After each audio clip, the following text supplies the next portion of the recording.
And welcome back. Now, according to mediators, the United States and Iran may be edging closer to a formal end to the war. Pakistan's prime minister saying both countries agreeing on the wording of a draft deal to end their war in the Middle East, with mediators now pushing both sides to finalize it. He says the emerging agreement could reopen the Strait of Hormuz, lift key sanctions on Iran in phases, and unlock billions in frozen Iranian assets. Now, U.S. officials saying the deal is roughly 80 to 85% done. So where does this leave things as both sides weigh final concessions and try to turn a draft deal into an enduring peace? Joining me here in studios, NTD White House correspondent Iris Tao. Iris, thank you so much for being here. Wonderful to have you. Now, you've actually been following this story very closely. You were on a call with a senior administration official about an impending deal. What is the latest? Sure. So today, during a background call with reporters, a senior administration official is telling us about where the deal currently stands. He telling us that is right now about 80 to 85% confidence level in this deal being actually signed, cautioning us, though, that it's not at 100% just yet because of the very fractured nature of the Iranian regime, saying that while most of the people they have been dealing with and Iran do want to sign this deal, there are some who don't. So a little caveat on that. Meanwhile, when it comes to what this deal really entails, the administration official and telling us that first really achieves the core U.S. objectives going into this operation, including first, making sure that the strait is reopened. The U.S. will lift its naval blockade against Iranian ports, but also the U.S. will get Iran's enriched uranium destroyed on site, specifically according to this agreement, and then taken out of Iran. It will also lead to the dismantling of Iran's nuclear program, which of course we know is the core objective of President Trump, really going into this whole conflict with Iran. But also, they say it's going to guarantee long-term peace for the region by making sure that Iran no longer is funding its proxies, including terrorist groups in the region, and that vice versa, the countries in the Middle East will respect Iran's territorial sovereignty. And meanwhile, it also makes sure that Iran's inspection is in place, making sure that there's a mechanism to check whether or not Iran is actually fulfilling its promises.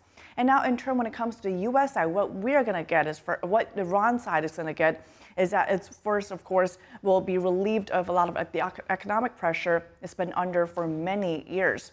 And the administration official says will now be treated like a normal country instead of the largest state sponsor of terrorism. So now Iran is facing now two choices: either sign the deal and potentially get a future where it's being treated like a normal country with a lot less economic pressure and maybe even meet its economic prosperity again, or it could meet other even more intense pressure from the Trump administration, including more strikes. Now, there's been a lot of information, messages, reports, headlines about all of this. What is the messaging from the administration on where this goes? Right. So today, a big part of the call essentially was the administration official trying to debunk actually a lot of media reports surrounding this tentative deal. The official really pushing back on reports saying that Iran will get something up front by just signing this memorandum of understanding or even showing up to the meeting. He says that's not the case. He makes it very clear that Iran will not really get anything unless when it actually shows solid fulfillment of its promises, let it be giving up its nuclear program or giving up its enriched uranium or really letting go of its control over the proxies in the region. So every single step along the way will be another accruement of the U.S. benefits that the U.S. side will give them. Meanwhile, the administration official also making a big point that the negotiation team here in the U.S., they're not naive. They say that it's not true that the U.S. is just trusting Iran blindly. He says the president also believes that Iranians don't really trust the U.S., and the U.S. does not trust the Iranians either. And what they're basing this whole deal and this framework around is not trust, but rather solid physical fulfillment of the promises that they're now trying to get Iran to sign on to. Say it's verify then trust. But Iris, thank you so much for joining us. Of course. And joining me now with more, Dr. Walid Phares, a foreign policy analyst and co-secretary general at the Transatlantic Parliamentary Group. Dr. Walid, thank you so much for joining us. Great to see you. Now, earlier today, senior officials from the U.S., Iran, and Pakistan all confirming that a peace deal has never been closer. How close do you think we are to an end to this conflict? It is not geographical. It's not also comparing notes. It's the intentions of both sides. what we heard right now are the talking points of the administration that wants actually, under the instruction of the president and the vice president, to achieve a goal. I mean, that's why 80% is very impressive in terms of numbers. But the problem is, or the problems are, in the 20%, the remaining 20%. And among those points, some of the issues that the Islamic regime in Iran, has been dealing with since February at least. I'm going to give a couple examples. Number one, releasing the uranium. The regime accompanied this commitment to release the uranium with something else, which is receiving about $24 billion. Now, does it matter if it's during, before? If the papers are done with the banks, with the third parties, it's done deal.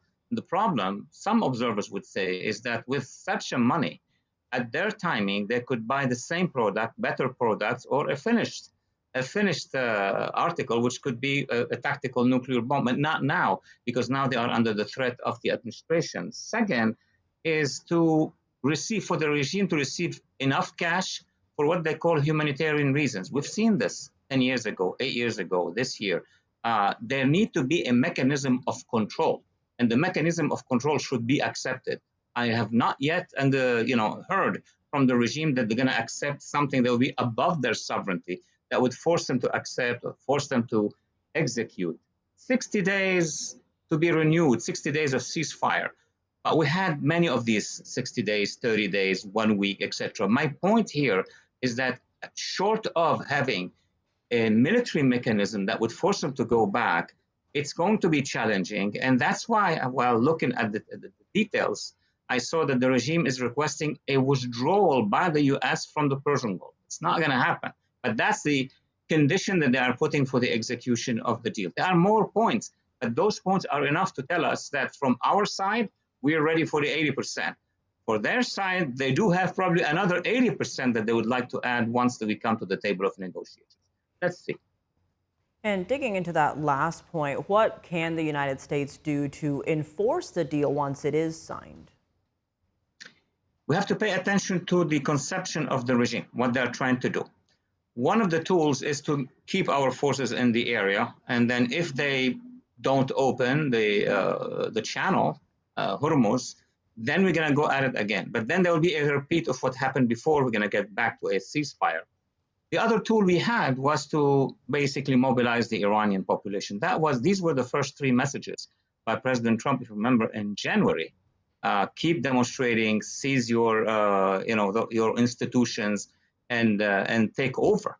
These were the calls that prompted the Iranians to demonstrate.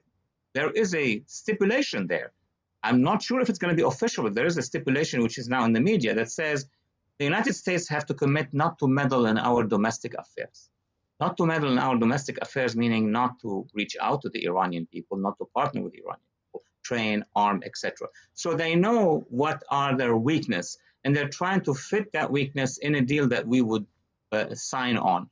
I think that the United States and its allies, both Israel and the international coalition of Arabs and others, need to be firm with the Islamic regime in terms of the long term, because they could shut down Hormuz 1 hour, take them 1 hour for the orders to get there. They have no fleet actually, but it could take another hour to shut it down again. And the shutdown is not going to be only militarily. They could call the insurance companies and tell them we're not going to give you the caution or validate. So yes, it appears that the deal is getting closer to be closed, but in the last distance are the most difficult elements. And very quickly, before I let you go, if or when that deal goes through, what changes can we expect to see of about a minute? Hormuz will open. They will start shipping some of the dust, the nuclear dust, and then they will wait for the money. If this is coming through a third party like Qatar or others, it's going to go fast. If this is coming through us, it's going to be a mechanic that's going to be taking a long time. They will start saying, oh, if you don't send us the money, we're going to reshut the Hormuz Strait. So let's wait and see for the first 2 weeks at least. Well, Dr. Walid Phares, as always, thank you so much for joining us. Thank you for having me.